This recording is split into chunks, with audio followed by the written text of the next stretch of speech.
আসসালামু আলাইকুম। আজ আপনাদের জন্য সাউথ ইন্ডিয়ান ডোসা এবং নারকেলের সসের রেসিপি নিয়ে এসেছি। এই নারকেলের সসটি সাউথ ইন্ডিয়ান মানুষের কাছে খুবই জনপ্রিয়। আজ আমি মসুর ডাল এবং চালের গুঁড়ো দিয়ে ডোসা বানানো দেখাবো। প্রথমবার আমি এভাবে ডালের ডোসা বানাচ্ছি।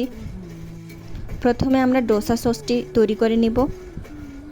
প্রথমে একটি পাতিল বা কড়াই গরম করে নিয়ে সেখানে ডাবলি বুটি দিয়ে ভালো করে নেড়ে ছেড়ে নেব। আপনারা ডাবলি বুটের জায়গায় চানার ডালও ব্যবহার করতে পারেন। আমাদের কাছে ডাবলি বুট ছিল বলে আমি ডাবলি বুটই ব্যবহার করছি। ডাবলি বুটগুলো কিছুক্ষণ নেড়ে ছেড়ে এরপর এখানে কিছু বাদাম দিয়ে দিব। নর্মালি সকলে এখানে চীনাবাদাম ব্যবহার করে, কিন্তু আজ আমার কাছে চীনাবাদাম না থাকায় আমি কাঠবাদাম ব্যবহার করেছি। ভালো করে নেড়ে চেড়ে নিব যেন ভেতর থেকে সেগুলো ক্রিস্পি হয়ে যায়। ভাঙা হয়ে গেলে এরপর সেগুলো একটা গ্রাইন্ডারে নিয়ে নিব। আমি সাধারণত যে ছোট গ্রাইন্ডারে মশলা বাটি গুঁড়া করি সেই গ্রাইন্ডারটাতে নিয়েছি।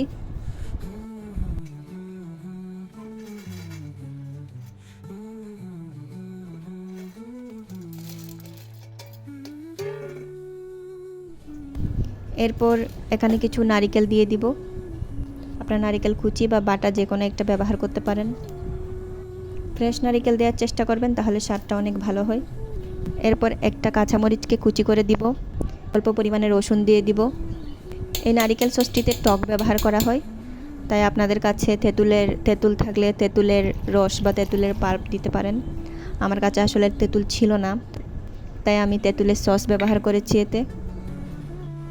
এরপর অল্প পরিমাণে পানি দিব। পানি দিয়ে এরপর ভালো করে গ্রাইন্ড করে নিব। গ্রাইন্ড পরবর্তী অবস্থা দেখুন, ভাবে একদম ভালো করে ব্লেন্ড করে নিতে হবে। এটি সাউথ ইন্ডিয়াতে খুবই জনপ্রিয় একটি সসের রেসিপি। ওরা ইডলি, ডোসা প্রভৃতি দিয়ে এই সসটা খুবই পছন্দ করে। আপনারাও একবার বানিয়ে দেখতে পারেন, আশা করি ভালো লাগবে। আপনারা এই সসের গাঢ়ত্ব আপনাদের পছন্দ মতো পাতলা বা গাঢ় করতে পারেন। যারা পাতলা খেতে চাইবেন তারা হালকা পানি বা দই এড করতে পারেন। আর যারা গাঢ় খেতে পছন্দ করেন তারা পানি কম ব্যবহার করবেন। এরপর আমরা সেম কড়াইয়ে সামান্য পরিমাণে তেল দিয়ে গরম করে নিব। সেখানে কিছু পরিমাণে সরিষা দিব। একটা বা দুটো লাল মরিচকে ভেঙে দিব। সরিষা এবং লাল মরিচগুলো যখন ভালোভাবে ভাজা হয়ে যাবে তখন এই বাগারটি সসের উপর ঢেলে দিব।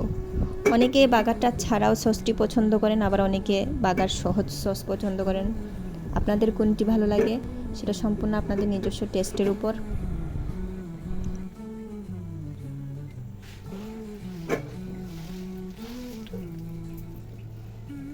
বাগার দেওয়ার পর আমাদের সস সম্পূর্ণরূপে রেডি হয়ে গিয়েছে।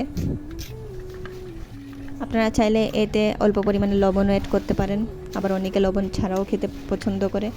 যারা লবণ ছাড়া খেতে চান তারা লবণ ছাড়াও খেতে পারেন। ডোসার মিশ্রণটির জন্য আমি 1 কাপ চালের গুঁড়োতে আধা কাপ ডাল বাটা ভালোভাবে পানি দিয়ে মিশিয়ে নিয়েছি। প্রায় 1 গ্লাস মতো পানি ব্যবহার করেছি আমি এতে। আর পরিমাণ মতো লবণ দিয়ে দিবেন। এরপর মেখে ভালো করে রেখে দিবেন প্রায় 2-3 ঘন্টার জন্য।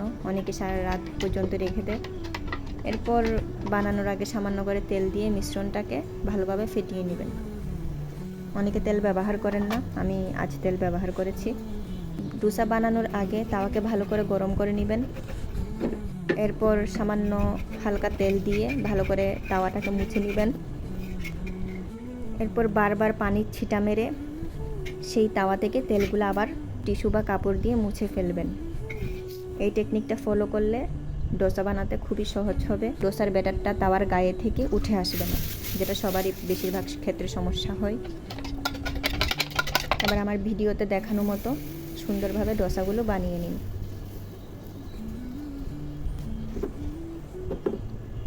দেখুন খুব সুন্দরভাবে আমার ডোসাগুলো হয়ে যাচ্ছে। কাঁচা মসুর ডাল এবং চালের গুঁড়োর ডোসা এটি।